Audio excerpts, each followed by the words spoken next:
What is good, my people? If you just watch the Sixers Pacers game and you want to get out some frustrations or just give me your thoughts on what you just watched, go ahead and call the post game hotline 484-831-8655, and we will respond to your calls on Lunchtime Live tomorrow at 12 p.m. So holla at me. All right, listen, let's just go ahead and get this out of the way, man. I feel like I'm not focused here. There we go. Right around there. Okay, look. Sixers lose to the Indiana Pacers in their second game of the in-season tournament. In Philly on the weird red-blue court. First night of a back-to-back, which, again, the NBA making in-season tournament games on the first night of a back-to-back is very counterproductive business plan, but the Sixers lose. Let's start with the positives. First of all, you can't win them all. We weren't going to go 81-1. We were on an 8-game win streak after only losing to the Bucks by a point. And, you know, we were kind of waiting for that game, that dud game. We were kind of waiting for that game where just things weren't going right, or you couldn't put the ball in a hoop, or just everything was kind of going wrong. I don't even think that it was that bad of a game for us. We lost 132-126. If you look at the stat sheet, 39 from Embiid, 30 from DeAnthony Melton, 27 from Maxey, and 22 from Tobias Harris. So obviously what stands out from watching the game and looking at the stat sheet is that the Sixers were playing without Kelly Oubre Jr., who just returned to the Sixers facility today after being hit by a fucking car in Center City, Philly. So there's that, and I was saying throughout this game on the playback stream, which, by the way, we did huge numbers in the playback stream tonight. Thank you all for coming through Playback TV. If you didn't download the app yet, do it. Playback TV app on the App Store. Download it. Join me every Sixers game. It's a lot of fun in there. I said on the stream that this was a game where you could have used a guy like Kelly Oubre. Like, you needed that middle ground, man. You needed that player off the bench that can just come in and make some things happen when the offense gets kind of stale and everything. And you just didn't have that player. You didn't have that player. You were forced to play Daniel House Jr., Furkan Korkmaz, Marcus Morris, and Nicholas Batum was also out for personal reasons. And Nicholas Batum in the last game on Sunday played in place of I'm tired. I can't think of names, man. In place of a Kelly Oubre Jr., and he played well. We were out both of those guys tonight. So you saw a lot of Furkan Korkmaz, Daniel House Jr., Marcus Morris Sr., Robert Covington, and you got a combined 8 points from the bench. You got a combined. Actually, Rocco was in the starting lineup. You got 6 points from the bench. That's the story of the game. You got 6 points from the bench. So when it got down to the nitty gritty, it was real clear that we were missing those guys, and it was going to be a tough uphill battle without at least one of those two guys off the bench. The Pacers had a clear strategy in this game, and this is also why I don't really like playing teams 2 times in a row. The Sunday game, they couldn't stop Maxey. Obviously, he dropped a 50-piece, and Joel Embiid had 37, and they couldn't stop the 2-man game. So they get to go back and say, we get to play them again in 2 days. So let's game plan based on what went wrong on Sunday, and they clearly did that. There was a lot of zone defense. There was a lot of fronting Joel Embiid in the post. There was a lot of double team. There was a lot of double teaming Joel in the post. Before he even got the ball, there was a lot of face guarding Tyrese Maxey, double teaming him outside the 3-point line. They were flying around screens on Maxey. There they had a clear strategy, and the Pacers played some damn good defense in this game. So credit to them. Tyrese Halliburton, what the hell did he finish with? 33 points and 15 assists. The dude was just out of his mind from three in the first quarter. He hit 5 3-pointers in the first quarter. 5. He started the game 5 for 5. I think he hit another one in the second before he missed. I think he started the game 6 for 6. Also, the dude is just a magician with the basketball. He's one of the best passers of a basketball I've seen in a long, long time. He's incredible. A play that sticks out to me, just off the top of my head. Shot clock's running down. He gets fronted trying to drive. He turns his back and runs back out to the three-point line. It looks like he's completely bailing on the play. And he makes a no-look dime damn near behind his head to a cutting Obi Toppin.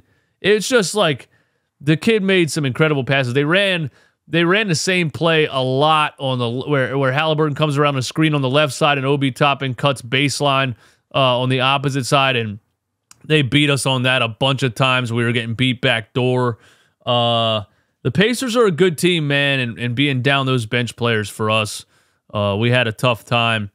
And also, things weren't going our way. We were missing a lot of shots, and the fact that we didn't lose this game by 25 is actually a moral victory for the Sixers. The fact that this is a 6-point loss is a moral victory for the Sixers because we had every right to get blown out in this game. We started out cold. They started out shooting 60% from 3 in the first quarter. Tyrese Halliburton couldn't miss. Maxey couldn't make a shot. Maxey shied away from shooting then, like in the middle of the game. I was a little bit annoyed by it because I'm like, I just want you to maintain that confidence. You're going to have bad shooting nights, but don't shy away from it. There was a couple times where Maxey clearly shied away from shooting the ball, and the defense kind of knew it, and one was really bad where he just threw it out of bounds.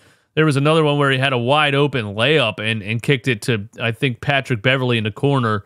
I think Nick Nurse said something to him because he came out in the fourth quarter and looked a lot more like confident, locked-in Tyrese Maxey and actually went on a little bit of a run. He finished the game with 27 points. I think at least 10 of those. I think 10 of those were in the fourth quarter.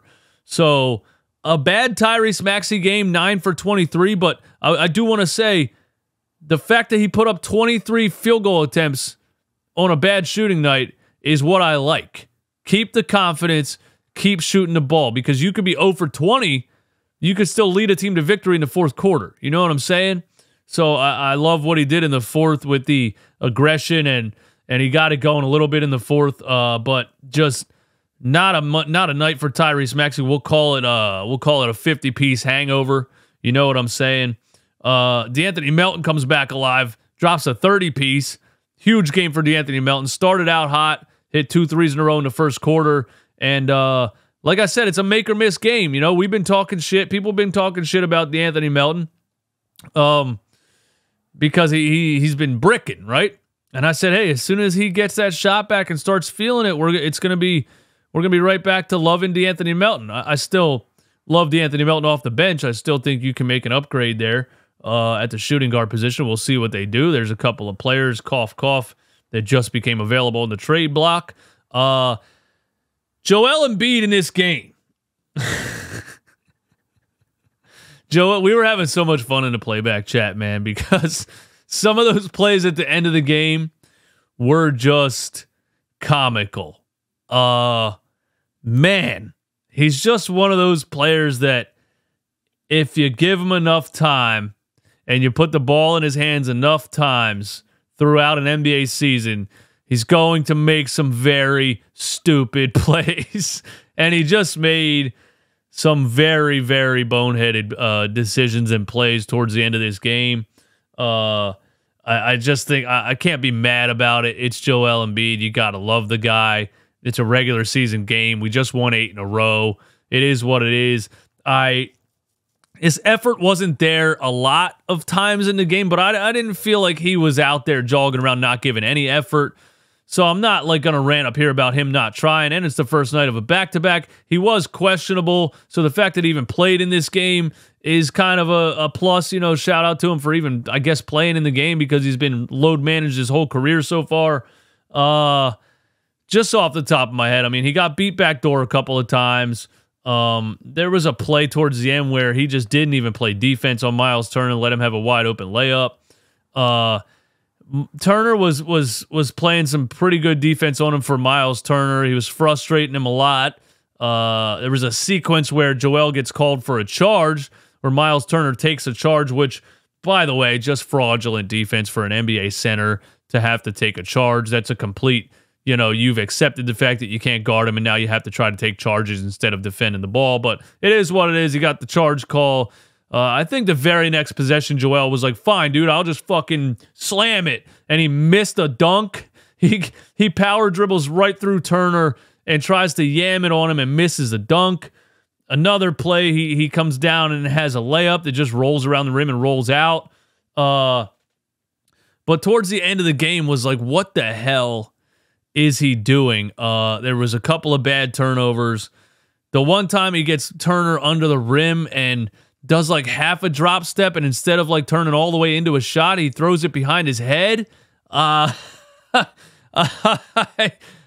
could not figure out what the hell Joel Embiid was doing in this game. And then one of the final possessions, he has the ball outside the three-point line. I mean, Maxi's calling for it, Melton's calling for it, and it's just like, it's like his controller batteries died, and he just paused and stood there and then tried to shoot a 60-footer over Miles Turner. It was Joel Embiid his brain in this game was at like 60%, and I feel like that was most of the game for most of the players. We looked like we were short on sleep. Maybe, I don't know, celebrated Maxi's 50-point game too much, and we were on the second day of a hangover. I don't know. It was we should have lost this game by way more than we lost it by, and that's just really all I'm gonna say about it. We missed Nicholas Batum definitely. Furkan Korkmaz is awful. He was in the game for a short period and was just like, it's enough of this guy. Again, he's the Mark Sanchez of the NBA. If you give him enough time, he's going to show you what he really is. We ran out of players. I mean, the fact that Max even finished with 27 and Joel had 39 and 12 and 6 assists is crazy. When you look at a stat sheet, it tells such a different story. This was a pretty much horrendous game from almost everybody, and we only lost it by 6 points, so it is what it is. Tyrese Halliburton was phenomenal. Obi Toppin was phenomenal. The dude had 8 points in the first quarter, and I was like, are we really going to get 30-pieced by Obi Toppin? And he finished the game with 27 on 12 of 15. And that's nice for a player like Obi Toppin. He really, a lot of players are leaving that New York Knicks system and doing other things in other systems, and it's really becoming, what's up with Tom Thibodeau over there in New York? Is he as bad as everyone says he is? Obi Toppin's out with the Indiana Pacers, putting up 27-point performances when he didn't really have a role, it seemed like, with the New York Knicks. So, it was just that game, man. And Tobias Harris pump fakes and gets Bruce Brown lands on top of him and almost breaks his neck. He has to go to the locker room and get a damn X-ray. I mean, or concussion protocol, whatever. They force us to have KJ Martin shoot his free throws. He misses both of them. Then, like 20 minutes later, they realize it was a mistake and they let Maxey shoot free throws from a possession that happened 20 minutes before. It was just insane. And Embiid fouled Miles Turner out by flopping on a shot at the three-point line that should not have been called. Actually, it should have probably been a technical on Joel for flopping, but they foul out Miles Turner. So a bad game for officiating too. Basically, the whole game was a giant eyesore. And I was saying, if you could escape with a win, we'll just forget this whole game happened. They didn't escape with a win. They did fight the whole game. I will give the Sixers that. They fought. Nick Nurse kept calling timeouts. He kept making adjustments. He kept trying new and different things. We didn't give up. Some of those Doc Rivers teams over the past couple of years would have just laid flat and lost this game by 20. The effort never stopped. wasn't our night. We are now 1-1 on the NBA in-season tournament. That's really all I have to say, man. Call the post-game hotline, 484-831-8655. Give me your thoughts on it. And we'll see you tomorrow in the playback room. Well, we'll do lunchtime live tomorrow where we go through the post-game calls and talk about some other things that happened in this game. And we'll be on playback tomorrow for the Sixers Celtics game. Y'all are the best, man. Peace.